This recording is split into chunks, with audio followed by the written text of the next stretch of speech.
Tensions in the country continue to rise due to police brutality.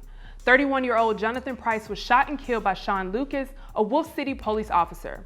According to the Texas Tribune, Price was breaking up a fight between a couple. When police arrived, Price raised his hand and tried to explain what happened, but Lucas tried to detain Price, who resisted in a non-threatening posture and began walking away. According to reports, the officer then fired a taser at Price and shot him.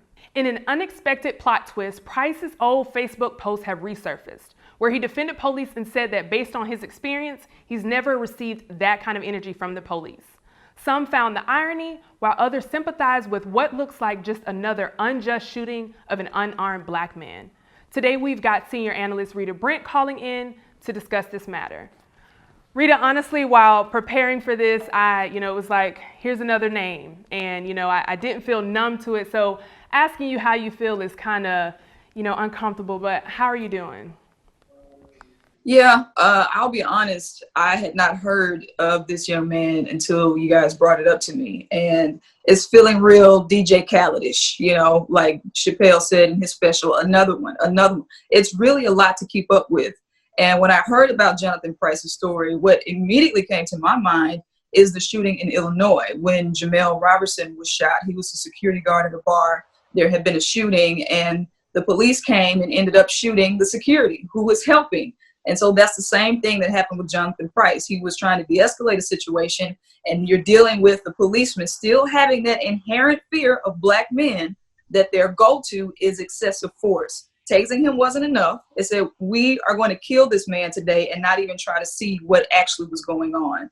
So I've heard some things about how he felt about police, but to me, that's no different than a Black man dying and white folks saying, oh, well, did he have weed in his system? What did he do in high school? That's no different.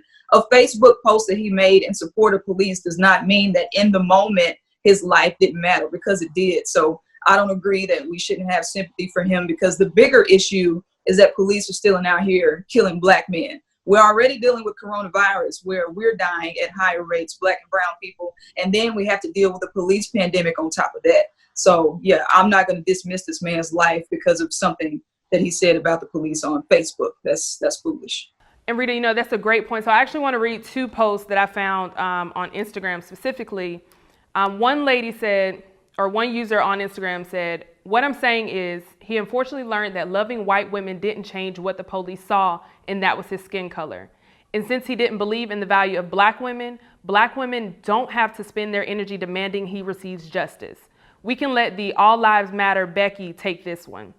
Black women have enough battles to fight without spending our energy on someone who didn't value us. Now, in response to that, another user responded by saying, yeah, I've been hearing this brother was disrespectful towards the Black woman. I'm also hearing how much of a good person he was to Black and white folks. The way I'm looking at it, a Black man was shot and killed by a white supremacist police officer. It was cold-blooded murder, and they finally got the charge right. Still, too many of our people are getting killed by these white supremacists, and it has to be stopped. No excuses. After hearing those comments, what goes through your mind hearing the two opposing? You have one side that's like, as Black women, we've been pushing for people, we've been fighting for people, and there's no need for us to use our energy to fight for someone who essentially didn't value Black women.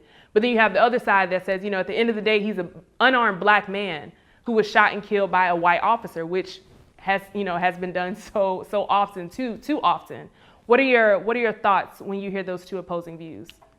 Well, to me, it's just speculation. Do we know that he did not value Black women in his life? No, we don't know that, because I saw his Black mother crying on television and his Black father crying, saying they wanted their baby back, saying he was a good person, saying the way that they raised him. So I think it's unfair that we take this man's death and politicize it, basically. White people are not having to do this. They are not having to deal with a list of dead white people and having to speculate their lives and whether or not it mattered and whether or not they deserve sympathy and compassion. So to make a statement like that, he didn't value Black women, you cannot say that, because you didn't know the man and you didn't know. But I saw his Black mother crying on television. which is the same movie that's been played over and over since Mamie Till and Emmett Till, you know? So I think that it's unfortunate that we have to do this as Black people. We have, or just in general, we have to be the ones on social media arguing about whether or not this man deserved to die or whether we should mourn him. Right, and why do you think, because I feel like so many times we're quick to write off one another. We're so forgiving to other races and other cultures, and, you know, that's done to us. But when it comes to our people, we tend to write each other off. What are your thoughts on that? Why do you feel like we're so quick to write each other off?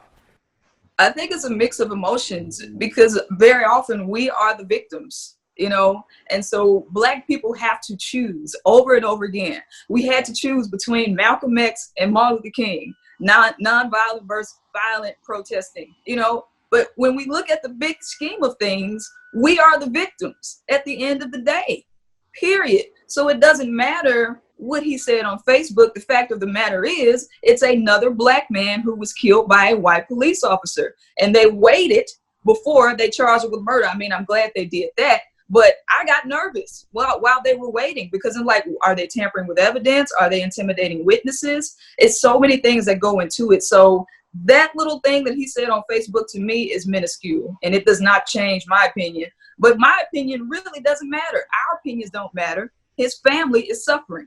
And I have to agree with you, Rita. Honestly, as a Black woman, when I saw the post, you know, it's definitely, I don't want to disregard, it's definitely unfortunate to hear a Black man say, you know, he's addicted to white women. But at the same time, you know, he was raised by a white family. But at the end of the day, it's like, there's no perfect victim for police brutality. There's no criteria that's like, oh, for me to support you, you have to meet this criteria. You have to be like this.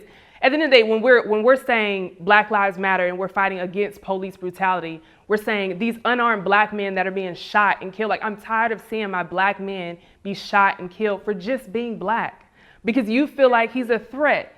So there's no perfect victim for this. I mean, I'm glad you mentioned that about he was raised by a white family, and this city where he was killed, Wolf City, is about 1,500 people.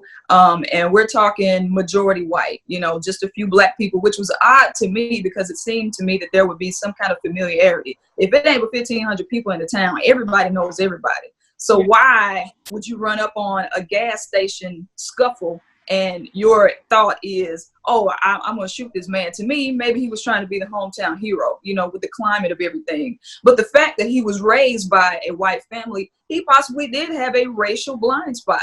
You know, Chris Rock talked about this, being a privileged, rich Black man. There are some things that he won't have to deal with that other Black men do have to deal with. So, you know, you're not the victim until you're the victim. So I just want Black men to continue to be aware of their surroundings. Even when you are trying to be the hero, you could end up being the victim.